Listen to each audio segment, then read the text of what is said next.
Trahedya sa Neaya, pagsusuri sa pananagutan ng driver, pamunuan ng paliparan, at papel ng forensic science. Noong linggo, Mayo 4, 2025, isang trahedya ang naganap sa Ninoy Aquino International Airport, NAIA, Terminal 1, nang salpukin ng isang itim na SUV ang panlabas na harang at sumagasa sa pedestrian walkway. 2 buhay ang nawala. Isang 5 taong gulang na bata at isang 29 anyos na lalaki. Ilan pa ang nasugatan at agad na dinala sa ospital. Agad itong umani ng pambansang atensyon at panawagan ng hustisya para sa mga biktima. Batay sa mga kuha ng CCTV, makikita na matapos ihatid ng driver ang isang pasahero at tumulong sa paglalabas ng bagahe, bigla na lamang umabante ang SUV at bumangga sa mga tao. Ayon kay Transportation Secretary Vince Dizon, wala pang indikasyong sinadya ito, ngunit iniimbestigahan pa ang lahat ng anggulo. Hawak na ng mga awtoridad ang driver na tumangging sumailalim sa drug test, isang mahalagang aspeto sa investigasyong legal at forensic. Pananagutan ng driver ayon sa batas. Sa ilalim ng Republic Act No. 10586 o ang Anti-Drunk and Drug Driving Act of 2013, ang sinumang driver na nasangkot sa aksidenteng nagresulta sa kamatayan o pinsala ay obligadong sumailalim sa pagsusuri tulad ng breathalyzer, blood test at drug test. Ang pagtanggi ay may kaakibat na mabigat na parusa, automatikong kumpiskasyon ng lisensya at permanenteng pagkakansela nito, bukod pa sa posibilidad ng pagkakakulong at multa. Dagdag pa rito, sakop ng Revised Penal Code ang kaso ng reckless imprudence resulting in homicide, kapabayaan na nagdulot ng kamatayan, na maaaring magresulta sa pagkakakulong ng 6 na taon o higit pa, depende sa bigat ng kapabayaan. Pananagutan ng pamunuan ng paliparan. Bilang isang pangunahing pampublikong pasilidad, inaasahang may sapat at matibay na safety infrastructure ang NAIA. Ngunit base sa resulta ng insidente, malinaw na kulang o mahina ang mga harang na dapat sanay proteksyon ng mga pedestrian. Kung ang mga barrier ay mas matibay at makapal, maaaring naiwasan ang direktang salpukan at pagbagsak ng sasakyan sa walkway.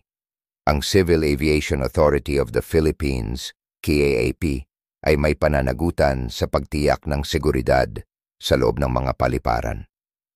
Kinakailangang magsagawa ng masusing inspeksyon sa mga physical safety features gaya ng bollards, guardrails, at pedestrian lanes upang maiwasan ang ganitong trahedya sa hinaharap.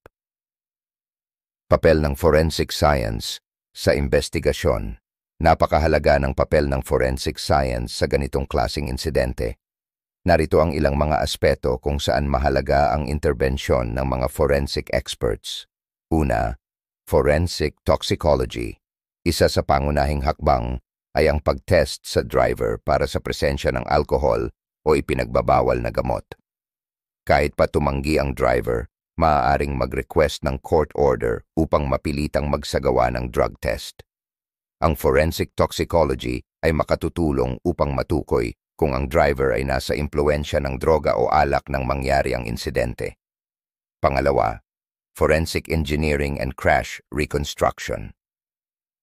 Ang mga eksperto sa forensic engineering ay susuri sa kung paano naganap ang aksidente. Gaano kabilis ang takbo ng sasakyan, ano ang naging dynamics ng banggaan, at kung may mechanical failure ba na nag-ambag dito. Sa pamamagitan ng analysis ng mga skid marks, dents sa sasakyan at trajectory ng banggaan, maaring malaman kung ito ba ay dahil sa human error o may bahaging kasiraan sa sasakyan.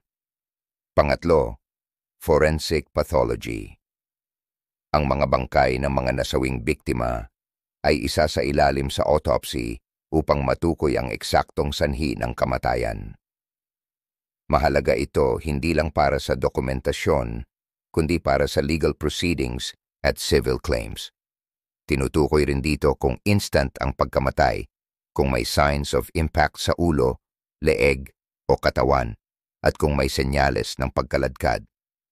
Pang-apat, digital forensics. Mahalaga rin ang pagsuri sa mga CCTV footage, dashcam videos, kung mayroon. At kahit ang cellphone ng driver.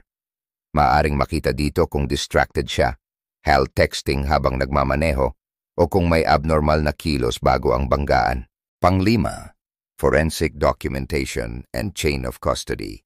Lahat ng ebidensya, mula sa dugo, video, pisikal na ebidensya, gaya ng punit na damit, o personal na gamit ng mga biktima, ay kailangang maingat na i-document at i-preserve. Critical ang chain of custody para matiyak na ang mga ebidensyang ito ay maipresenta sa korte ng may integridad, pananagutang panlipunan at panawagan sa reforma. Ang insidenteng ito ay hindi lamang legal na usapin, kundi isang salamin ng kakulangan sa sistemang pansiguridad sa mga pampublikong espasyo. Ang paliparan ay dapat maging ligtas na lugar, hindi lamang para sa mga pasahero, kundi para sa bawat mamamayang naroon. Kailangang repasuhin ng mga pulisya sa trapiko at pedestrian safety sa paligid ng NAIA at iba pang critical infrastructures. Konklusyon. Ang trahedya sa NAIA ay isang nakapanlulumong paalala ng kahalagahan ng disiplina sa pagmamaneho, responsibilidad ng mga autoridad, at husay sa forensic investigation. Sa pamamagitan ng masusing pagsisiyasat gamit ang forensic science, maaaring matukoy ang tunay na sanhi ng aksidente, mapanagot ang mga responsable, at higit sa lahat, maiwasan ang pag-ulit nito. Nararapat lamang na ang batas ay pairalin, ang ebidensya ay gamitin ng tama, at ang bawat buhay ay pahalagahan sa korte, sa kalsada, at sa buong lipunan. Maaaring magbigay ng rekomendasyon ang mga forensic pathologists sa Manila after consultation sa mga civil engineers and safety organizations sa Pilipinas at sa iba pang stakeholders ukol sa safety and security ng bawat isa sa mga public and private places na kung anong pwedeng dapat gawin para ma-improve ang safety and security ng bawat isa, hindi lang sa Manila International Airport at sa mga high transit areas at iba pa.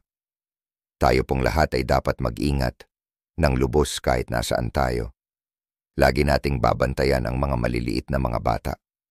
Panginoon naming nasa langit, sa inyong kamay namin iniiwan ang aming safety and security and traveling mercies kahit saan kami magpunta. Ito ang aming dalangin through Jesus Christ. Amen. Amen.